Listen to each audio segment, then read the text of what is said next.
In the late 1970s, hardcore punk began to blossom in the Southern California underground music scene. White suburban teenagers could let out their frustration and rebellion in mosh pits everywhere thanks to the aggression and speed of bands like Black Flag, the Circle Jerks, Dead Kennedys, and the Germans, for example. But we can't talk about the SoCal punk scene without mentioning a band that is considered the godfathers of hardcore punk. And I'm speaking of the Los Angeles group Bad Religion. The band is led by founding member, singer, songwriter Greg Graffin. Greg was born in Madison, Wisconsin on November 6, 1964, but moved to the California San Fernando Valley at the early age of whatever age he was.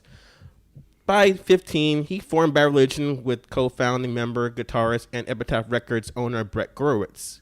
And over the course of the group's 30-plus year run, they've released several fast-paced, politically charged punk rock albums that also criticize organized religion and human behavior. The band is also famous for having large vocabulary words in their music, which may require a thesaurus on hand while listening to their albums. Also, a lot of people may know Greg Graffin has a solo career in folk music and a PhD in the history of science. But what you may not know is someday he will be dead. So we are going to pay our respects to him now by ranking all 17 Bad Religion albums from worst to best. Another reason we're doing that with him is because he's the only member to appear on every album. And to help me do this, I've enlisted Rob from the band Minor Setback. You said that you're not like the biggest Bad Religion fan. What percentage of their music would you know? I know like very, very basic Bad Religion. Like Bad Religion is that band I listen to when I don't want to listen to like jovial skate punk music, such as like the Queers or anyone like that. Right. Bad Religion's like my pissed off band. Okay, great. So this will work out then. So this list isn't an opinion list. This is actually scientifically accurate.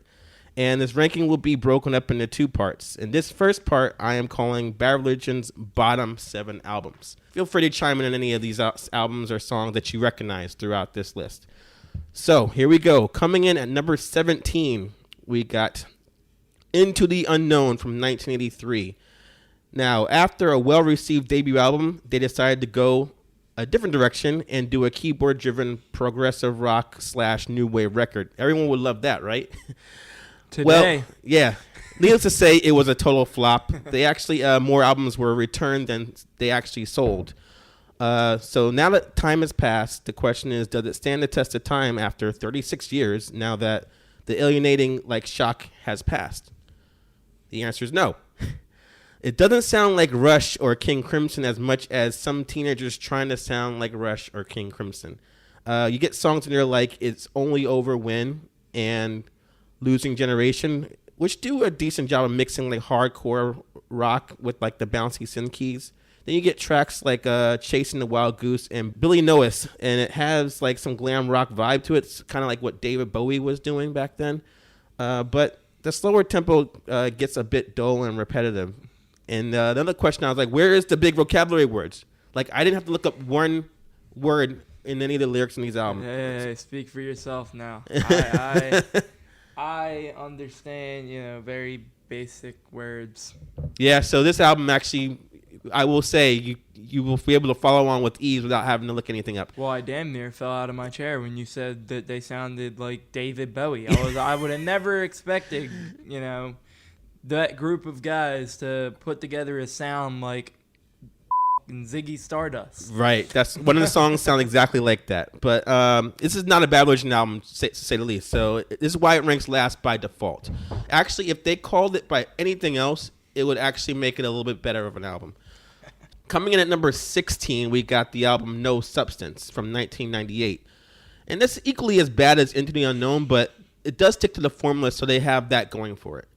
Now, this one is also boring, uninspired, with plenty of filler. You got slow meandering tempos, but there are some good songs on here. You got Hear It, you got the voracious March of the Godliness, and the song The State of the End of the Millennium Address, which that song actually is a callback to a song from their first album.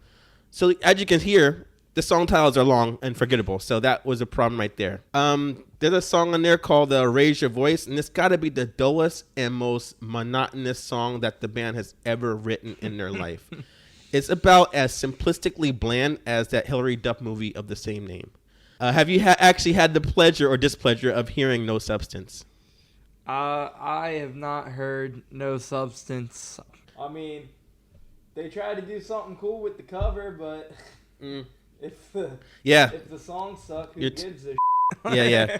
I will give the album credit on this. On the plus side, it does live up to its name because there is literally no substance to this record.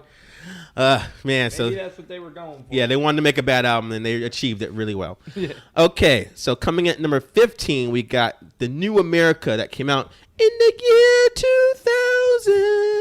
So that was when he started singing like that? Is that what that is?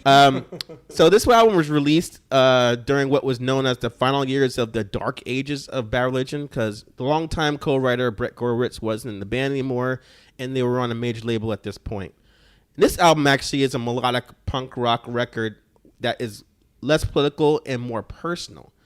Because you got songs like 1,000 Memories, which is about Greg's ex-wife, while the song Street Kid Named Desire is about growing up in the California punk scene in the 80s. So this album's a bit more optimistic than their other stuff. Maybe because Clinton was president at the time and they didn't have anything to complain about.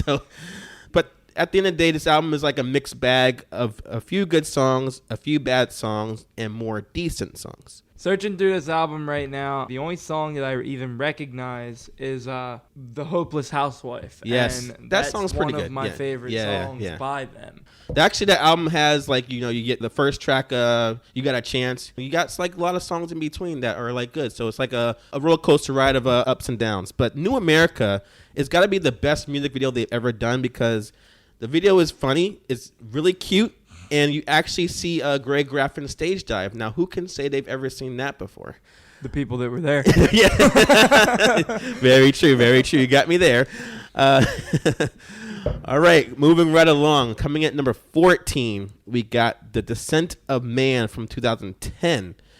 And this was released during the tail end of what I call the third wave of Bad Religion, which, despite having the young prodigy, I'll say, Brooks Wackerman on drums, and the three guitarists now they had in the band at this point, giving them that thick wall of sound, this is a very paint-by-numbers record in their career.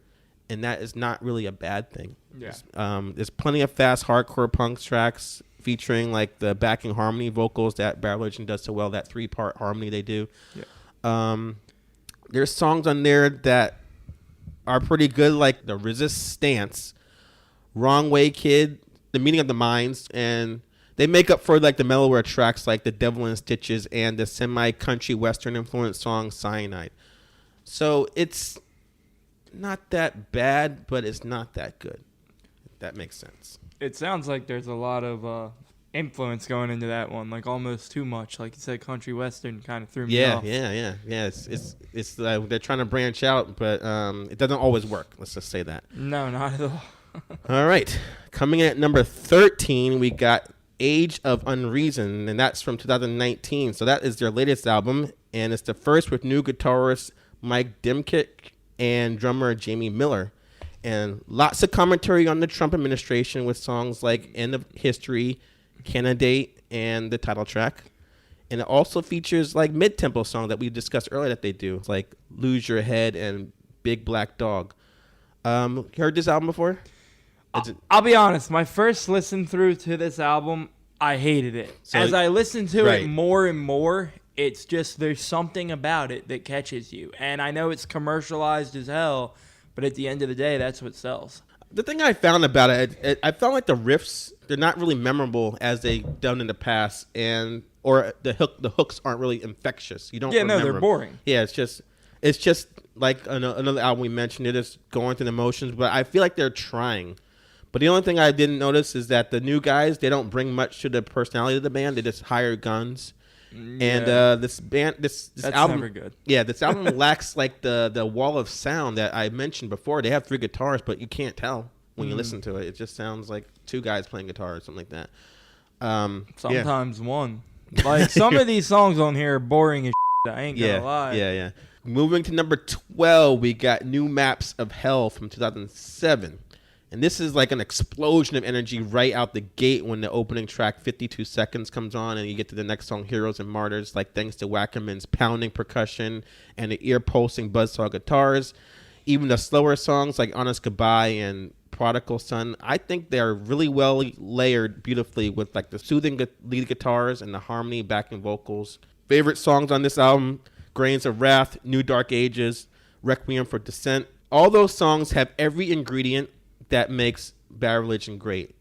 I completely agree. Honestly, what I liked about this album was when they did the deluxe edition, and they took maybe, what is it right here, 6, 7 songs that aren't even on the album, like, and they're just all acoustic. Right, yeah. Every single one of them. And, like, I've always had a thing for punk bands that are able to do that because it's very hard to make punk rock acoustic and sound good at the same time. Yeah, you can't just keep playing bar chords on an acoustic guitar. It's not going to always sound good. But they're able to do it, like just switching up the chords or whatever the case may be. And coming in at number 11, we got The Gray Race from 1996. And this is the first album without Mr. Brett. Greg wrote all the lyrics by himself, and I think he held it down pretty well. Like, he created like some well-known songs on the album. We got A Walk, which is a popular song from them, punk rock song on there, and Come Join Us. The song 10 in 2010 is like dated, obviously, but it's still a great song to hear. My favorite song on this album is Parallel. I love that one. And really the only mediocre songs on that album is, I would say, Drunk Sincerity and Streets of America, but I think for him venturing out by himself as the solo songwriter, he did a great job, especially producing songs that people still want to hear live at their live show. It was still relevant, yeah. My favorite song on the album, I've heard the album once through. Empty Causes comes on my playlist quite a couple times. And Yeah. Empty Causes is a great song. So, yeah, thanks for coming out to this. And that ends part 1 of our tribute. You did pretty well. You knew a lot more than I thought you did, so...